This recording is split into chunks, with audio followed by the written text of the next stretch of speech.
இதில் வந்து இப்போ மத்தியான நேரங்களில் எட்டி பார்க்குறது வந்து பயம் தெரியுமோ. அந்த இதுக்குள்ள விழுந்தா கொஞ்சம் கட்டம்பில். இன்னொரு பக்கம் வந்து அந்த லீவு வீணா போயிடும். அவைக்குன்னு சொல்லி ஒரு குறிப்பிட்ட லீவு தான் வந்து இருக்கும். அப்போ அப்படி இருக்கீங்க அந்த லீவு தேவையில்லை.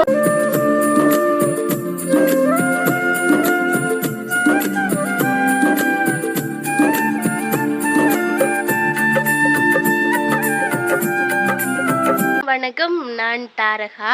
இன்றைய தினம் நாங்கள் வந்து எங்கள்ட காணி கிணத்தடியில் தான் வந்து நிற்கிறோம். இந்த காணிக்கு ஏன் வந்து என்னன்னு சொன்னால், ஒரே பக்கத்து காணிலையும் சரி எங்கள்ட காணிலையும் சரி ஒரே வண்ணத்து பூச்சிகளாக இருக்குது. இங்கே வண்ணத்து பூச்சி பாருங்க, எவ்வளோ வண்ணத்து பூச்சி பறக்குதுண்டு.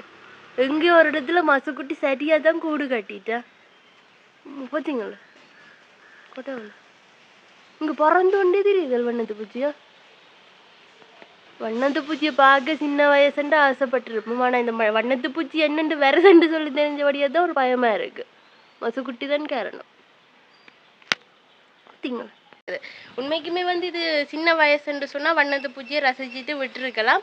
அந்த விஷயங்கள் எல்லாம் வந்து தெரியாது தானே. இந்த வண்ணத்து பூச்சி ஏன் வருதுன்னு சொன்னால், இங்கே மயிர்கொட்டி என்று சொல்லுவினோம், அதாவது மசுக்குட்டி.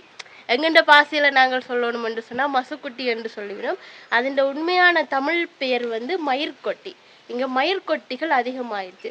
உண்மைக்குமே வந்து அந்த மயிர்கொட்டி மட்டும் உடம்புல பட்டுச்சுன்ற ஒரு சின்ன தும்பு சாடையாக பட்டுச்சுன்னு சொன்னால் செட்டி கதை ஆள் டோட்டலாக முடிய வேண்டியதான. இந்த மாதிரி செட்டியாக வந்து அது ஒரு மாதிரி கடிச்சு கொண்டே இருக்கும். அந்த கடி வந்து தாங்க இல்லாது. சில நேரம் என்ன செய்யறேன்னு சொன்னால், இந்த மயிர்கொட்டி உடம்புல பட்டுச்சுன்னு சொன்னால் வெங்காயம் பூசலாம். வெங்காயம் பூசினா அந்த ஒரு தன்மை, அந்த கடி தன்மை வந்து குறைவாக இருக்கும். நான் சின்ன வயசில் இருக்க எனக்கு நிறையவே பட்டிருக்குது.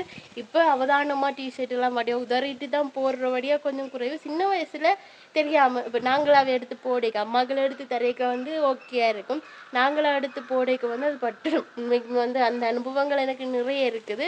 இப்படியான அனுபவங்கள் இல்லாத ஆட்கள் இருந்துச்சுன்னு மட்டும் சொன்னால் அவை அபூர்வம் தான். இந்த மயிர்கொட்டிகள், அதாவது கிராமப்புறங்களில் இருந்து கொண்டு இந்த மயிர்கொட்டிகள் எல்லாம் பட்டு அதில் வந்து அனுபவங்கள் இல்லாதாக்கள் அரிதன்று தான் சொல்லணும், அபூர்வமானவர்கள் என்று தான் வந்து சொல்லணும். ஏண்டா எல்லா இடமுமே வந்து அப்படித்தான் இருக்கும். எங்கள்ட இடத்தை பாருங்க, உண்மைக்கும் போது நல்ல ஒரு அடர்ந்த காடு மாதிரி பின்னுக்கு இருக்குது. பின்னுக்கு வந்து என்னென்று சொன்னால் நிறைய வேம்புகள் இருந்தது, எல்லாமே வந்து தரிச்சாச்சு. இருந்துமே வந்து பாருங்க எப்படி இருக்குண்டா. நான் ஒரு நீட்டாக தான் வந்து இந்த இடத்தை பார்க்க இருக்குது. சரி, நான் என்னென்ன அந்த மயிர்கொட்டி வந்தது என்று சொல்லி உங்களுக்கு நான் சொல்கிறேன், தெரியும். பாருங்க, இப்போ வந்து எங்கண்ட காணி பக்கம் கொஞ்சம் அதிக அளவில் வெக்கையாக இருக்குது. காரணம் என்னென்னா, அங்கால இருக்கிற வேம்புகள் எல்லாம் வந்து தரிச்சாச்சு. அதான் வந்து காரணம். இது வந்து எங்கண்ட கிணறு, நான் உங்களுக்கு அடிக்கடி காட்டியிருப்பேன்.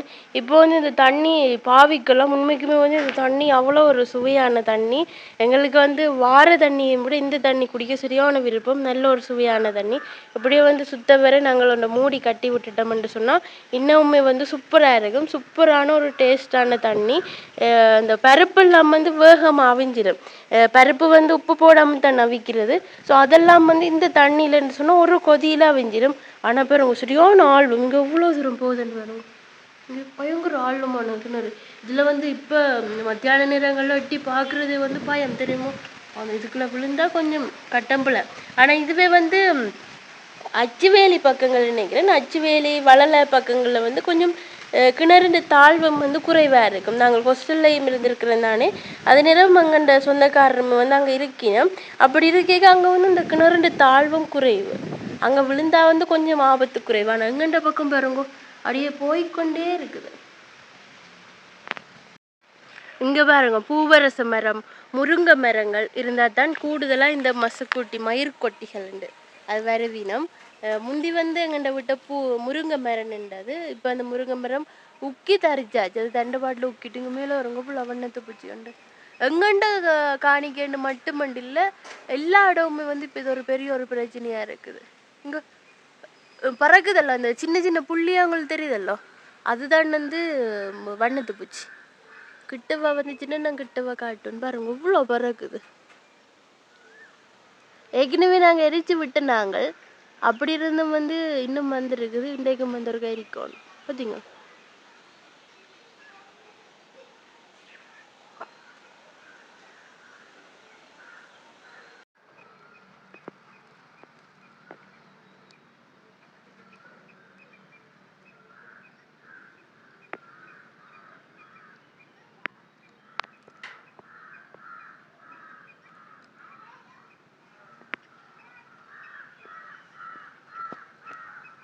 பார்த்தா வித்தியாசமான வண்ணத்து பூச்சியாக தான் இருக்குது. நான் எடுக்க விடுது பார்த்தீங்களா. இதுலேயே வந்து உண்மைக்குமே இந்த மயிர்கோட்டில் இருக்கிற மாதிரி தும்புகள் எல்லாம் இருக்குதா. இந்த வண்ணத்து பூச்சியை பிடிச்சாலும் கடிக்கும் போல இருக்கு.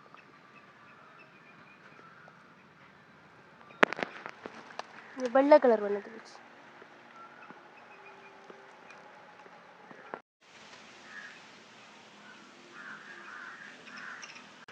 சரி, அப்போ நீங்கள் பார்த்துருப்பீங்க எங்கள்ட வீட்டை வந்த வண்ணத்து பூச்சிகளை.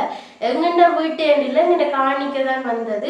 எங்கள்ட காணிக்கு மட்டும் இல்லை, எங்கள்ட பின்காணி முன்காணி என்று சொல்லி எல்லா இடமுமே வந்து இந்த மசுக்குட்டின்றது வந்து ஒரு பெரிய ஒரு தொல்லையாக போட்டது.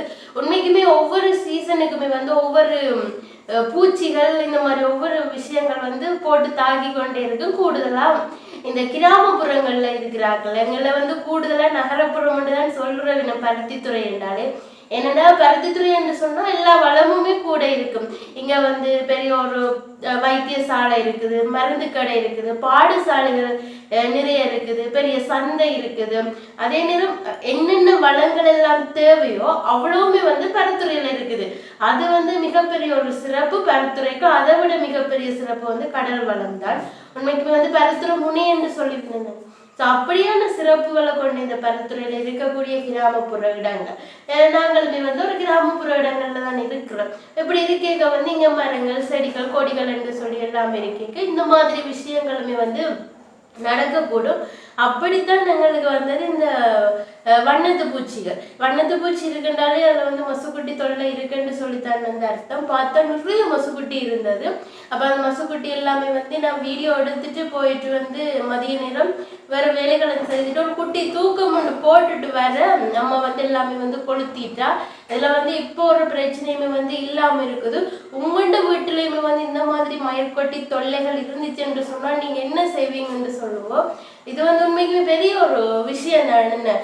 உண்மைக்குமே இப்போ வீதியோரங்களில் இருக்கக்கூடிய வீடுகள், அங்கே வீடுகள் இருந்துச்சுன்னா முன்னுக்கு ஒரு வீதி இருக்குந்தானே. அந்த வீதியில விடிய காலமா எழும்பி வேலைக்கு போறார்கள் போக, பாடசாலைக்கு போறார்கள் போக, அவையில தச்சு தவறி மாறிச்சாரி ஒரு மசுக்குட்டி தும்பு பட்டுட்டு வைங்க அன்றைய நாள் பூராவுமே வைக்க வீணா போயிடும். அதுவுமே வந்து பொதுவா வேலைக்கு போறார்கள். ஒரு நாள் லீவ் எடுத்தாலும் எங்க சம்பளம் வெட்டுப்பட்டுரும் ஒரு பக்கம், இன்னொரு பக்கம் வந்து அந்த லீவு வீணா போயிடும். அவைக்குன்னு சொல்லி ஒரு குறிப்பிட்ட லீவு தான் வந்து இருக்கும். அப்ப அப்படி இருக்கீங்க அந்த லீவு தேவையில்லாம ஒரு மசுக்குட்டி பட்டதால போகுதுன்னு ஒரு கஷ்டமா இருக்கு சொல்லுங்க. அப்போ அதால உண்மைக்குமே அதெல்லாமே வந்து அவதானமா இருக்கணும். எங்களுக்குமே வந்து யாரும் கண்டிச்சு நம்ம சொல்லுவினோம் இதுல ஒரு மசுக்குட்டி இருக்குது நீங்க ஒரு கொளுத்தி விடுங்கன்னு சொல்லி. அப்படி நாங்களே கண்டோம் என்று சொன்னாலும் செய்வோம். அதே போலதான் நாங்களுமே போற வீதிகள்ல மசுக்குட்டிகளை கண்டோம் என்று சொன்னா வேண்ட வீடுகள்ல சொல்லிட்டு போவோம்.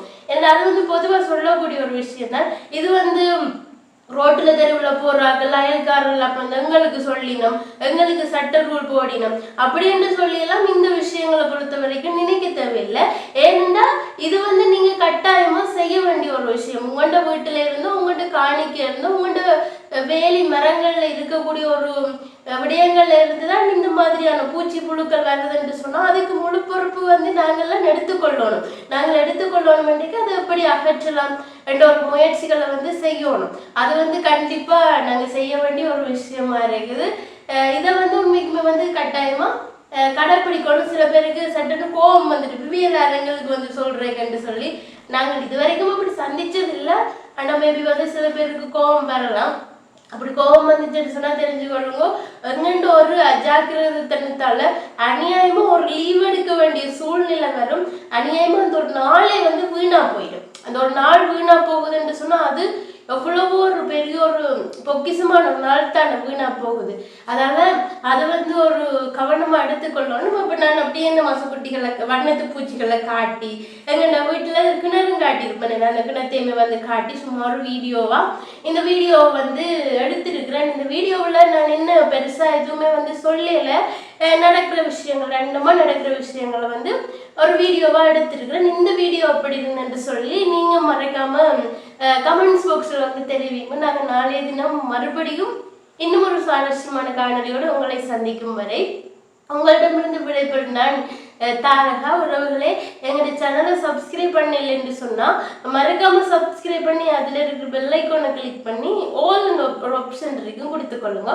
நாங்கள் போடக்கூடிய அத்தனை வீடியோக்களும் உங்களுக்கு உடனே வந்து சேரும். நாளைய தினம் வந்து சிறந்த ஒரு காணொலி ஆயத்தப்படுத்தப்படும். நாளை சந்திப்போம். நன்றி. சரி உறவுகளே, அவ்வளவுதான் இன்றைய காணொலி. இந்த காணொலி பற்றிய கருத்துக்களை எங்களோட மறக்காமல் தெரிவிங்கோ. நாங்கள் இன்னொரு காணொலியில் சந்திப்போம். அது வரைக்கும் உங்களிடமிருந்து விடைபெறும் நான் தாரகா. நன்றி.